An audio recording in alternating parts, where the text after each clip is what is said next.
15व्या वित्त आयोगाच्या अनुदानाची तसेच मनरेगा अंतर्गत साहित्य खर्च मंजूर करण्यासह विविध मागण्या तात्काळ पूर्ण कराव्यात अशी मागणी करत कर्नाटक राज्य ग्रामपंचायत सदस्य महाऐक्य संघटनेतर्फे आंदोलन करण्यात आले।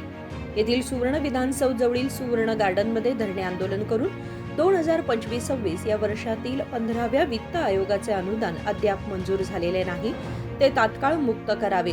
मनरेगा कामांसाठी साहित्य खर्च मंजूर करावा।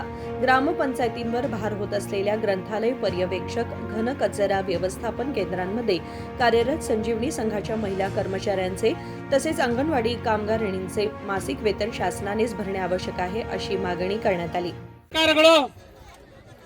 ನಮ್ಮನ್ನ ಗುಲಾಮ್ ರೀತಿ ನಡೆಸಿಕೊಳ್ಳುವಂತ ರೀತಿ ರಿವಾಜುಗಳು ಅವರ ದರ್ಪಗಳನ್ನ ನಾವು ನಿರ್ದಾಕ್ಷಿಣ್ಯವಾಗಿ ಖಂಡಿಸುವಂತ ಮುಖಾಂತರ ಸರ್ಕಾರಕ್ಕೆ ಬಿಸಿ ಮುಟ್ಟಿಸುವಂತ ಕೆಲಸವನ್ನ ಮಾಡಬೇಕನ್ನುವಂತ ದೃಷ್ಟಿಕೋನದಿಂದ ನಾವೆಲ್ಲ ಕೂಡ ಇಲ್ಲಿ ಸೇರಿದ್ದೀವಿ।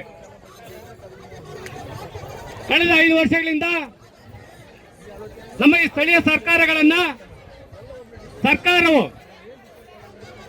ನಮ್ಮನ್ನು ನಡೆಸಿಕೊಂಡಂತ ರೀತಿ, ನಮ್ಮ ಆಡಳಿತ ವ್ಯವಸ್ಥೆಯಲ್ಲಿ ಅವರ ಭಾಗವಹಿಸಿಕೆ, ಅವರು ನಡೆಸಿಕೊಂಡಂತ ರೀತಿ, ನಮ್ಮ ಸರ್ಕಾರದ ವ್ಯವಸ್ಥೆಯಲ್ಲಿ ಅವರ ಪ್ರತಿ ಸಂದರ್ಭದಲ್ಲಿ ನಡೆಸುವಂತ ಕಿರುಕುಳ ಅವೆಲ್ಲವೂ ಕೂಡ ನಮ್ಮ ಚುನಾಯಿತ ಪ್ರತಿನಿಧಿಗಳನ್ನ ರೊಚ್ಚಿಗೆಬ್ಬಿಸುವಂತ ಒಂದು ಕೆಲಸವನ್ನ ಮಾಡಿದೆ ಅಂತ ಹೇಳಿದ್ರೆ ತಪ್ಪಾಗಲಾರದು ಸ್ನೇಹಿತರೆ। ಸರ್ಕಾರದಿಂದ ನಾವು ಯಾರ್ದು ಮುಲಾಜಿಗೋ ಮರ್ಜಿಯಲ್ಲೋ ಕೆಲಸ ಮಾಡ್ತಾ ಅಂತ ವ್ಯಕ್ತಿಗಳು ನಾವಲ್ಲ। ನಾವು ನಮ್ಮದೇ ಅಂತ ಶಕ್ತಿ ಸಾಮರ್ಥ್ಯ, ನಮ್ಮದೇ ಅಂತ ಬುದ್ಧಿವಂತಿಕೆಯಿಂದ ನಾವು ಗೆದ್ದು ಬಂದಿರುವಂತವ್ರು ನಾವಿಲ್ಲಿ। ಯಾವುದೇ ಶಾಸಕರಿಗೋ ಯಾವುದೇ ಸಂಸದರಿಗೋ ನಾವ್ಯಾರಿಗೂ ಕೂಡ ಕಡಿಮೆ ಅಲ್ಲ। ನಾವು ಕೂಡ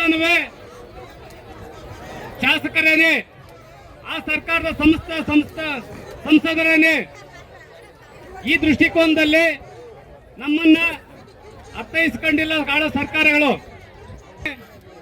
ನಾವು ಈ ಹೋರಾಟಗಳನ್ನ ರಾಜ್ಯಾಧ್ಯಕ್ಷರಂತ ಸತೀಶ್ ಅವರ ನಾಯಕತ್ವದಲ್ಲಿ ಹಮ್ಮಿಕೊಂಡು यावेळी एम शरपती, प्रदीप पाटील, निंगप्पा रेड, आनंद अवळप्पनवर आणि इतर अनेक जण उपस्थित होते। कृष्णा कांबळे, KMM मराठी, बेळगाव।